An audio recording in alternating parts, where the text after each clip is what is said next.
ഇന്ന് ഹോളി ദിവസമാണ്.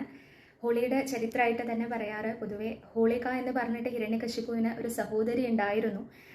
നമ്മൾ ആദ്യം പറഞ്ഞ കൂട്ടത്തിൽ പ്രഹ്ലാദനെ വധിക്കാൻ വേണ്ടി അനേകം മാർഗങ്ങൾ സ്വീകരിച്ചു. അതിലെല്ലാം പരാജയപ്പെടുകയാണ് ചെയ്തത് ഹിരണ്യകശിപു. ഭഗവാന്റെ ആ സംരക്ഷണമുള്ളത് കാരണം അതിൽ ഒരു മാർഗമായിരുന്നു അത്രേ ഈ ഹോളിക എന്ന് പറയുന്ന ഈ അസുരസ്ത്രീ. അവരെ അഗ്നി ബാധിക്കില്ല എന്നാണ്.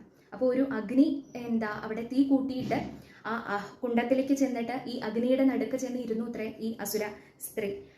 ആ ഹോളികയുടെ മടിയിലേക്ക് പ്രഹ്ലാദനെ ഇരുത്തുകയാണ്. അപ്പോൾ ഹോളികയ്ക്ക് അഗ്നി ബാധിക്കില്ല, പ്രഹ്ലാദനാണെന്നുണ്ടെങ്കിൽ വെന്തു മരിക്കുകയും ചെയ്യും. ഇങ്ങനെ ഉദ്ദേശിച്ചിട്ടാണ് ചെയ്തതെന്നാണ്. പക്ഷേ പ്രഹ്ലാദൻ അവിടെ ഇരുന്ന സമയത്ത് ആ ഹോളികയുടെ മടിയിലേക്ക് പ്രഹ്ലാദനെ വധിക്കുക എന്നുള്ള രീതിയിലാണ് ഇരുന്നതെന്നുണ്ടെങ്കിലും ഭഗവാന്റെ സേവകന്മാരാണ് എല്ലാ ദേവന്മാരും. അതിൽ പെട്ട ഒരാളാണ് ഈ അഗ്നിദേവൻ അല്ലേ. അഗ്നിക്ക് സാധിക്കുമോ ഭഗവാന്റെ ഭക്തനെ തൊടാൻ? അഗ്നിക്ക് ധൈര്യമില്ല എന്നാണ്.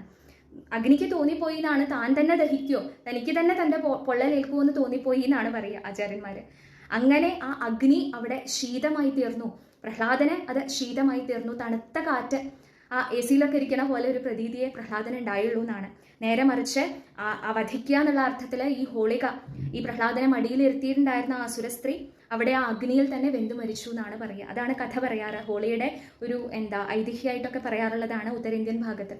അപ്പോൾ അതിനെ പ്രാധാന്യം കൽപ്പിച്ചും കൊണ്ട് ഈ ഹോളിയുടെ തലേ ദിവസം ഹോളികാ ദഹനം എന്ന് പറഞ്ഞിട്ടൊരു ചടങ്ങൊക്കെ ഉണ്ട് ആ ഭാഗങ്ങളിലായിട്ട്. ഇങ്ങനെ തീ കൂട്ടിയിട്ട് അങ്ങനെ സമർപ്പിക്കുന്നതായിട്ടുള്ള രീതിയിൽ അനേകം ചടങ്ങുകളൊക്കെ കൂടിയിട്ട് അങ്ങനെ ചെയ്യാറുണ്ട്. എന്തായാലും അതിൻ്റെ പിറ്റേ ദിവസമാണ് ഹോളിയായിട്ട് ആഘോഷിക്കാറ്.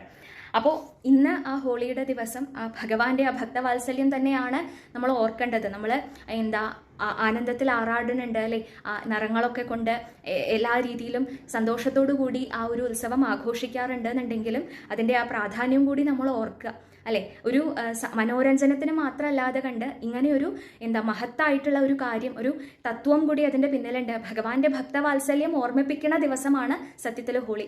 ആ ഭഗവാൻ അത്ര സ്നേഹമാണ് തൻ്റെ ഭക്തന്മാരോട്. ആ പ്രഹ്ലാദൻ എന്നുള്ള തൻ്റെ ഉണ്ണിക്ക് യാതൊരു ആപത്തും വരാൻ പാടില്ല എന്നുള്ള ഭാവത്തിൽ ഭഗവാന്റെ തന്നെ ആ കവചം അല്ലേ.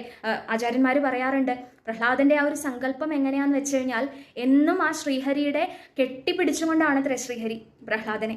അപ്പോൾ അതിൻ്റെ ഉള്ളിൽ ആലിംഗനത്തിന്റെ ഉള്ളിൽ ഇരിക്കുന്ന ഭാവത്തിലാണ് അത്ര പ്രഹ്ലാദൻ ഭഗവാനെ ചിന്തിക്കാറ്, സ്മരിക്കാറ്. അത് കാരണം തന്നെ എത്ര വലിയ ദുഃഖം വന്നാലും ശരി, ഏത് രീതിയിൽ അപകടം വന്നാലും ശരി, വധത്തിനുള്ള ശ്രമമൊക്കെ വന്നാലും ശരി, ഭഗവാനെ കെട്ടിപ്പിടിച്ചുകൊണ്ടിരിക്കുന്ന ഉണ്ണിക്ക് എന്താ ആപത്ത് വരാനാ? ലോകത്തിലെ ഒരു പ്രതിസന്ധിക്കും നിൽക്കാൻ സാധിക്കില്ല ഭഗവാന്റെ മുൻപിൽ. അതിന് ഏറ്റവും വലിയ ഉദാഹരണമാണ് ആ പ്രഹ്ലാദൻ. ഇപ്പോൾ ഭഗവാന്റെ ഭക്തവാത്സല്യം ഓർമ്മിപ്പിക്കുന്നതായിട്ടുള്ള ഈ ഒരു ദിവസം, സുദിനമായിട്ടുള്ള ഈ ഒരു ദിവസം നരസിംഹമൂർത്തിയെ നമുക്ക് നമസ്കരിക്കാം.